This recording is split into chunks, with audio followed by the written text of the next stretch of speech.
Bismillahirrahmanirrahim. Assalamualaikum warahmatullahi wabarakatuh.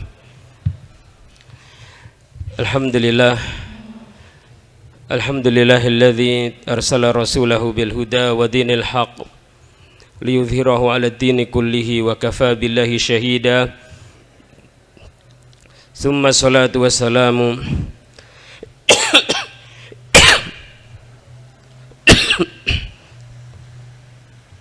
ala sayyidil anbiya'i wal mursalin sayyidina wa habibina wa imamina wa syafi'ina Muhammadin wa ala alihi wa ashabihi wa man sara ala nahjihi wa tamassaka bihadyihi ila yaumiddin. Amma ba'du. Kita mohon kepada Allah Subhanahu wa taala dengan nama-nama yang husna dan sifat-sifatnya yang ula. Semoga Allah Subhanahu wa taala senantiasa memberkahi majelis kita dan menjadikan ilmu yang akan kita pelajari bersama sebagai ilmu yang bermanfaat bagi kita semuanya. Ikhwani fillah rahimani wa rahimakumullah. Sebagaimana biasanya insyaallah taala kita akan melanjutkan kembali kajian tafsir singkat Al-Quranul Karim. Pada kesempatan malam hari ini kita sampai pada ayat yang ke-61. Qala Allah Ta'ala fi kitabihil karim, a'udzu billahi minasy syaithanir rajim, wa innahu la'ilmun lis-sa'ah. Dan sesungguhnya dia Isa ibnu Maryam sungguh tanda lis-sa'ati, bagi kiamat. Nabiullah Isa alaihi salatu wassalam jadikan oleh Allah Subhanahu wa taala sebagai tanda dekatnya yaumul kiamah. Yani maksudnya turunnya Nabiullah Isa alaihi salatu wassalam di akhir zaman nanti merupakan tanda di antara tanda dekatnya hari kiamat. Nabiullah Isa alaihi salatu wassalam yang diangkat oleh Allah Subhanahu wa taala dalam keadaan hidup ke langit nanti mendekati yaumul kiamah setelah keluarnya Dajjal di muka bumi, maka Allah Subhanahu wa taala akan menurunkannya kembali ke muka bumi sebagaimana yang disabdakan oleh Nabi sallallahu alaihi wasallam, la yangzilunna ibnu Maryam hakaman muqsitan. Sungguh Isa bin Maryam akan turun sebagai hakim yang adil. Yaksirus soliba wa yaktulul khinzira. Dia akan memecah salib dan akan membunuh khinzir. Demikian juga dia nanti akan membunuh Dajjal. Wa innahu la ilmu lis-sa'ah fala tamtarunna biha. Maka janganlah kalian ragu terhadap hari kiamat tersebut. Wattabi'uni hadza shiratum mustaqim. Dan ikutilah aku, ya, ikutilah aku. Nabiullah Isa alaihissalam mengatakan, ikutilah saya. Hadza shiratum mustaqim. Ini adalah jalan yang lurus, jalan Allah Subhanahu wa taala yang mengantarkan kepada Allah Subhanahu wa taala, yang mengantarkan umat manusia kepada kebahagiaan yang hakiki baik di dunia maupun di akhirat. Wala yasuddannakum syaitan. Dan janganlah syaitan benar-benar membendung kalian. Membendung kalian maksudnya membendung kalian dari jalan yang lurus tersebut. Innahu lakum aduwwum mubin. Sesungguhnya syaitan adalah musuh yang terang bagi kalian semuanya. Musuh ayul ikhwah fiddin rahimani wa rahimakumullah, ia adalah orang yang senantiasa berusaha untuk memadaratkan musuhnya, senantiasa menancapkan bendera peperangan dengan musuhnya, dan selalu berusaha bagaimana mencari kelemahan-kelemahan musuhnya sehingga ia bisa mengalahkannya. Maka demikian pula lah syaitan, ia selalu berusaha ya, untuk mengalahkan umat manusia sehingga mereka terjerumus jauh ke dalam kesesatan, menyeleweng dari jalan lurus yang telah dijelaskan oleh Allah Subhanahu wa ta'ala melalui para rasul dan nabinya. Dia berusaha terus menerus untuk memadaratkan musuhnya dari kalangan Bani Adam.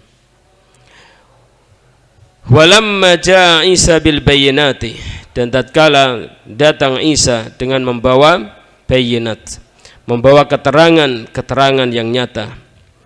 Qala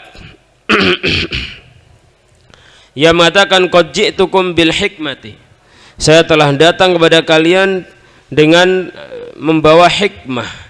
Hikmah di sini maksudnya adalah nubuwah.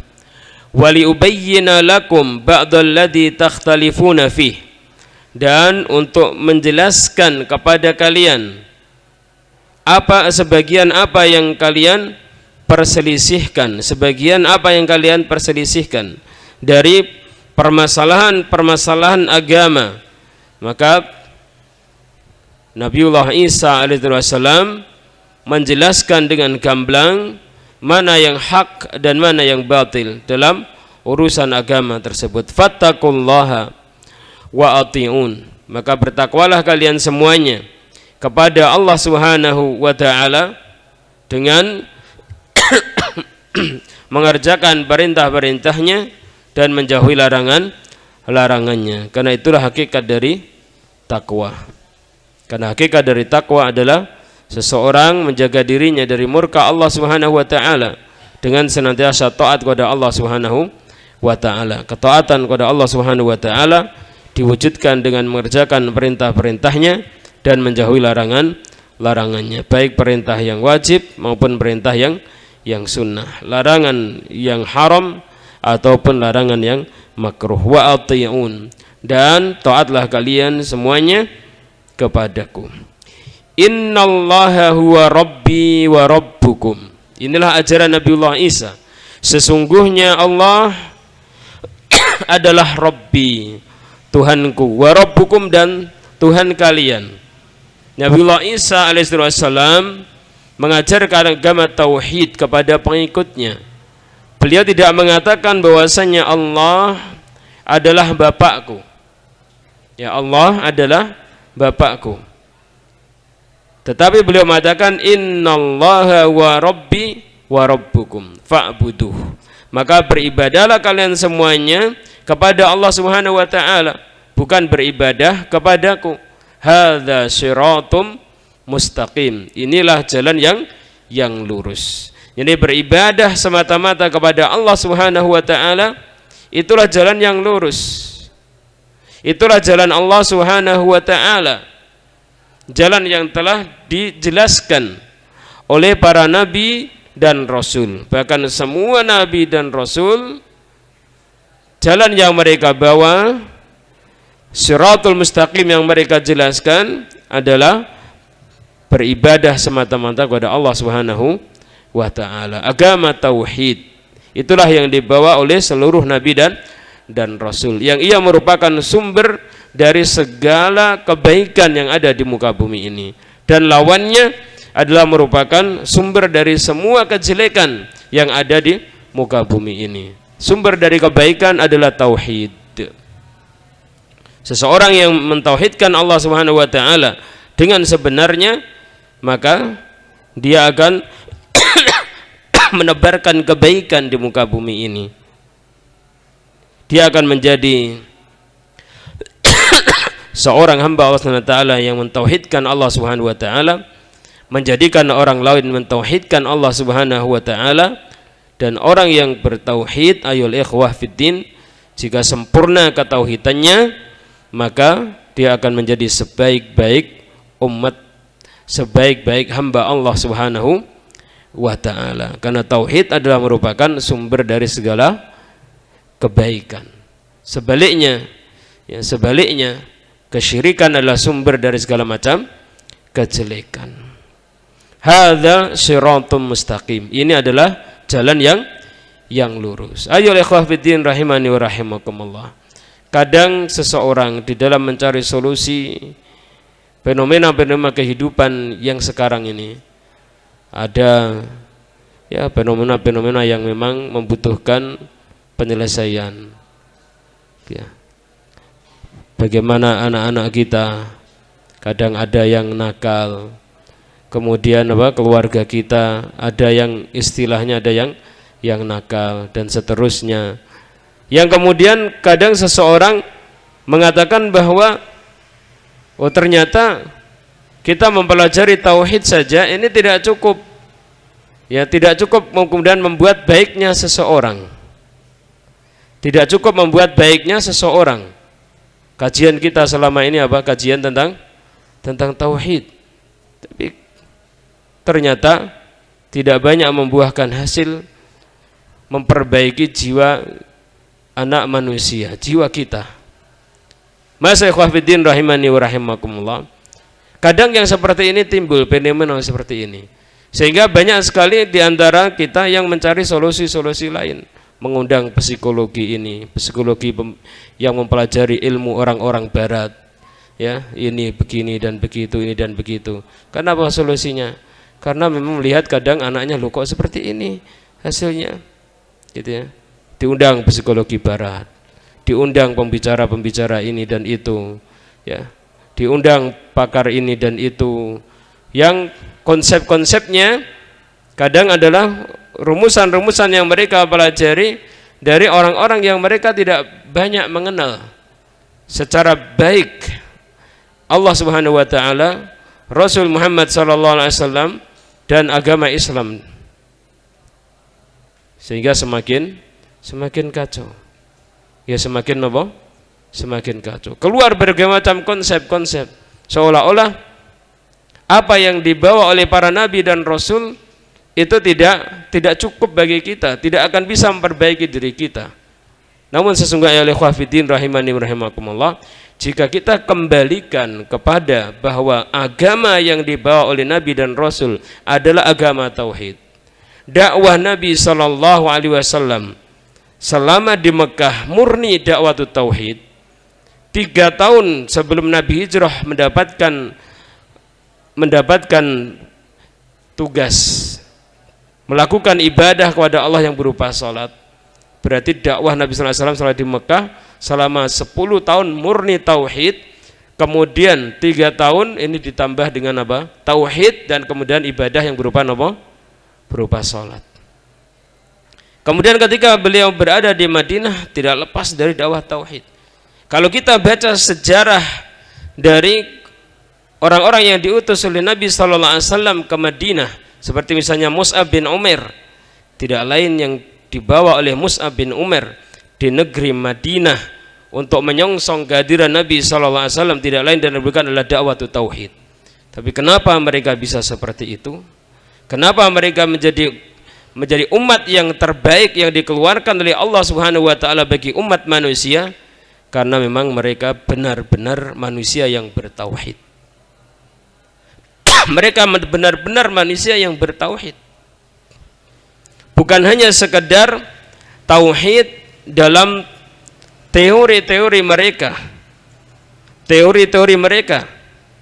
Tauhid bukan dalam wacana-wacana yang ada di dalam pendidikan mereka belaka, tetapi betul-betul ajaran tauhid itu melekat di dalam hati mereka dan kemudian benar-benar terrealisasikan dalam kehidupan mereka, sehingga hati mereka itu menjadi hati yang kalau kita boleh mengatakan dengan bahasa kita adalah hati yang bening seperti kaca, walaupun ini adalah mungkin masih ibarat atau perkataan yang mungkin perlu direvisi lagi. bukan seperti itu mungkin begitu ya.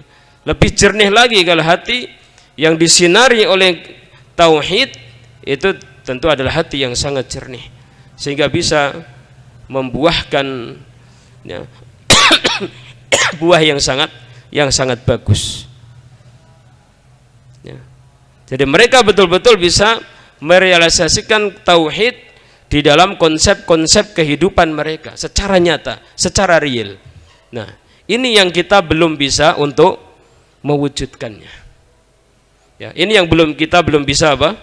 Mewujudkannya. Dan ini yang kita belum bisa menanamkannya dengan baik pada diri kita dan juga anak-anak kita, keluarga kita. Ini yang kita belum bisa melakukannya. Karena itu konsep dakwah tauhid adalah sebagai awal dakwah ya, sebagai awal dakwah. Ini adalah konsep yang memang sifatnya adalah konsep yang sudah benar ya. Konsep yang tidak perlu lagi kemudian direvisi. Tidak perlu kemudian kita memandang kepada konsep-konsep yang lain ya, kepada teori-teori yang lain, tetapi tinggal bagaimana kita benar-benar berusaha membuat tauhid yang kita miliki itu sebagai tauhid yang bukan hanya sekedar teori belaka. Ini yang perlu apa? Perlu kerja keras bagi kita. Bagaimana kita menjadikan Allah Subhanahu wa taala ini kita agungkan, kita muliakan. Allah SWT kita cintai. Dan bagaimana kita membuat anak-anak kita, kemudian keluarga kita itu seperti itu. Bagaimana? Nah itu. Para ulama mereka mengatakan bahwasanya sumber dari segala kebaikan adalah tauhid. Sumber dari segala kejelekan adalah apa? Lawan dari tauhid, itu kesyirikan. Karena dari kesyirikan inilah nanti akan muncul berbagai macam kemaksiatan. Seseorang ketika dia itu tidak mencintai Allah dengan sebenar-benarnya, tidak mengagungkan Allah dengan sebenar-benarnya, lepas dari ketauhidan, maka dia akan melakukan hal-hal yang menodai kemurnian tauhidnya, dan kemudian dia akan sangat mudah bermaksiat kepada Allah Subhanahu wa taala, dan itu pun akan membuat bencana ya, bencana bagi diri mereka dan bagi keluarga mereka, bahkan juga bencana bagi alam semesta ya, bencana dari alam semesta.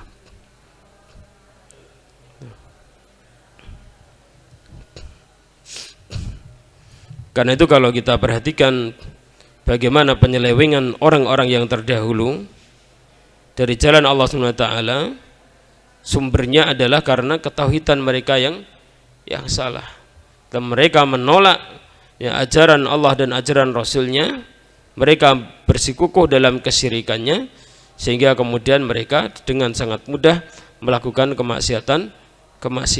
Kalau kita konsep bertauhid kita ini kita benar, kita luruskan, kita siangi dari segala macam hal-hal yang mengotorinya, maka insyaallah taala kita akan menjadi orang yang terbaik di muka bumi ini, sebagaimana para sahabat dahulu digelar oleh Allah Subhanahu wa taala, kuntum khaira ummatin ukhrijat linnas ya. Kalian adalah sebaik manusia yang dikeluarkan untuk manusia. Namun sayang, di antara kita pada saat sekarang ini kadang yang namanya tauhid itu hanya sebagai sebuah konsep. Tidak cukup kita ya mengenal konsep saja yang kemudian tidak kita realkan dalam kehidupan kita, tidak seperti itu. Nah, dan kaidah-kaidah dalam memahami tauhid ini adalah sifatnya ilmiah, yang menata ilmiah kita, dan kemudian ini harus kita barengi dengan amaliyah yang kemudian betul-betul tauhid itu menjadi sesuatu yang hidup di dalam diri kita. Ya. Fakhtalafal ahzabu min bainihim. Fakhtalafal ahzab. Kemudian kelompok-kelompok dari pengikut Nabiullah Isa alaihi salatu wassalam berselisih min bainihim, ya, di antara mereka, berselisih di antara mereka, yakni setelah Nabi Isa alaihi salatu wassalam diangkat oleh Allah Subhanahu wa taala ke langit, mereka berselisih. Sebagian mereka ada yang mengatakan Isa adalah Allah, ada yang mengatakan Isa adalah anak Allah, Isa salisus salasa, ya, sehingga muncul apa, keyakinan yang namanya trinitas, ya. Fawailul lil ladzina dzalamu. Jadi kapan ikhwah terjadi perselisihan seperti ini? Setelah Nabi Isa itu tidak ada lagi di muka bumi. Ya, setelah Nabi Isa diangkat oleh Allah Subhanahu wa taala, ketika Nabi Isa masih hidup, ajaran yang dibawa di tengah umatnya adalah ajaran tauhid. Nah. Fawailul lil dzalimin. Fawailul lil ladzina dzalamu. Maka celaka bagi orang-orang yang dolim, menempatkan sesuatu tidak pada tempatnya. Nabi Isa adalah hamba Allah SWT dan Rasulnya, kemudian didudukkan bukan sebagai hamba dan Rasul Allah SWT, tetapi didudukkan sebagai anak Allah, atau Isa adalah Allah. Maka fawailun lin adzabi yaumin alim, celaka, ya, fawailun lil ladzina dzalamu min adzabi yaumin alim, celaka dari orang-orang yang zalim, min adzabi yaumin alim, dari azab hari yang pedih. Hal yang dzuruna illa sa'ah, tidaklah mereka menunggu melainkan hari kiamat, anta tiyahum baghtah, yang akan datang kepada mereka secara tiba-tiba, wahum la yash'urun, sedangkan mereka tidak mengetahui.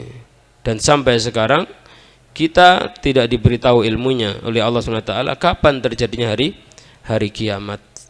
Hari kiamat kapan terjadinya? Ini adalah merupakan rahasia Allah Subhanahu wa taala. Kunci gaib yang mutlak yang hanya Allah Subhanahu wa taala yang mengetahuinya. Al-akhillau yawma idzim ba'duhum li ba'din adu. Al-akhilla, orang-orang yang mereka itu membangun persahabatan, yang membangun persahabatan, orang-orang yang mereka saling mencintai, ya, sebagiannya kepada sebagian yang lain pada hari itu, ya. Ba'dhum li ba'din adu, sebagian mereka adalah musuh sebagian yang lain, illal muttaqin, kecuali orang-orang yang beriman. Maka persahabatan mereka karena Allah Subhanahu wa taala akan berguna di yaumul qiyamah nanti. Ya ibadi la khaufun alaikumul yauma wala antum tahzanun. Wahai hambaku, ini orang-orang yang beriman, tidak ada rasa takut atas kalian pada hari ini, dan kalian semuanya tidak akan bersedih. Tidak ada rasa takut dengan apa yang mereka hadapi, dan mereka tidak telah tertimpa kesedihan karena sesuatu yang telah mereka lalui. Alladzina amanu bi ayatina wa kanu muslimin, yaitu hamba-hamba Allah SWT tersebut adalah orang-orang yang beriman terhadap ayat-ayat kami, kata Allah, wa kanu muslimin, dan mereka muslimin, mereka berserah diri kepada Allah Subhanahu wa taala. Udkhulul jannata antum wa azwajukum tuhbarun, masuklah kalian semuanya ke surga, kalian semuanya, wa azwajukum, dan pasangan-pasangan kalian, tuhbarun, dalam keadaan diberi kegembiraan oleh Allah Subhanahu wa taala. Yutafu alaihim, ya, diedarkan atas mereka, bisihafin min dhahabin, piring-piring yang berasal dari emas, wa akwabin, dan juga akwab, gelas-gelas yang berasal dari emas.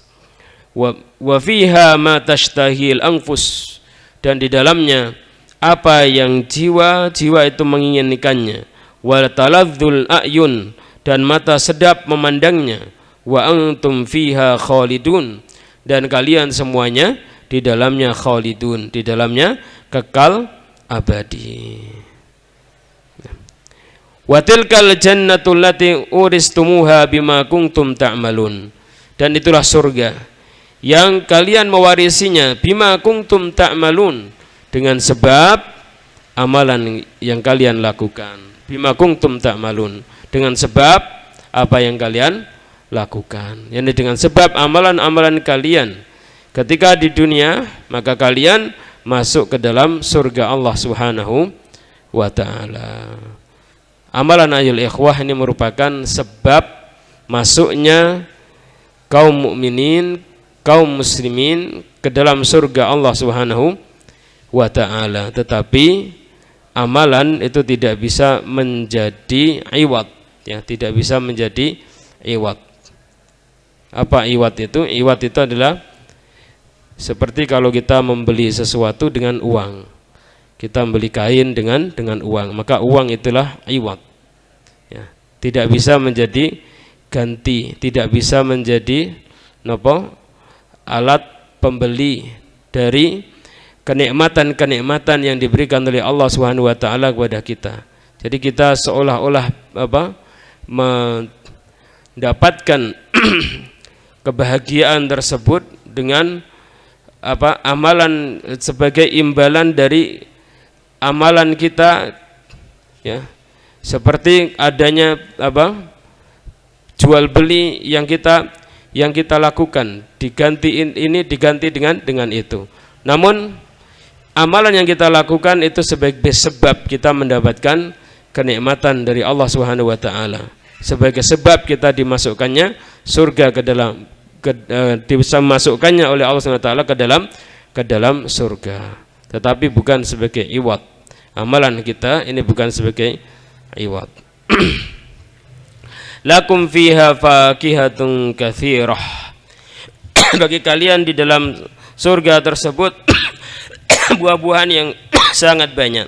Minha ta'kulun, darinya kalian memakan, ya. Kalian memakan buah-buahan yang kalian inginkan di surga nanti. Ma'asyiral ikhwatiddin rahimani wa rahimakumullah. Sangat berbeda akibat yang diberikan oleh Allah Subhanahu wa taala kepada dua golongan. Golongan yang pertama adalah golongan orang-orang yang kufur kepada Allah Subhanahu wa taala, dan golongan yang kedua adalah golongan yang beriman kepada Allah Subhanahu wa taala. Golongan yang kufur kepada Allah Subhanahu wa taala, maka balasan yang diberikan kepada mereka adalah azab yang pedih bagi mereka. Adapun golongan yang beriman kepada Allah, maka mereka mendapatkan kebahagiaan kehidupan di akhirat. Nah, Masyaallah ikhwatiddin rahimani wa rahimakumullah. Demikian yang bisa kita pelajari bersama pada kesempatan malam hari ini. Mudah-mudahan bermanfaat bagi kita semuanya. Wassallallahu wasallam ala nabiyyina Muhammadin wa ala alihi washabbihi ajmain. Wa akhiru da'wana anil hamdulillahi rabbil alamin.